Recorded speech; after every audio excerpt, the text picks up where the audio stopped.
¿Cómo le haces para no sentirte frustrado con la pobreza del pensamiento, que es la más difícil de erradicar?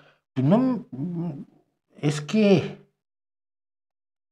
sí, yo soy un tío muy optimista dentro de mi pesimismo.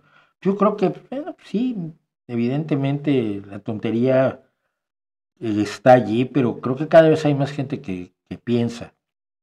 Creo que hay cada vez más gente que reacciona correctamente ante los desafíos que nos impone la realidad. Y creo, y esto sí puede sonar de lo más raro del mundo, pero creo en el poder de las minorías. Son los pocos los que han cambiado las cosas para el mundo. Y los beneficiarios son los más, sin duda alguna. Pero uno que hizo los antibióticos fue uno Fleming.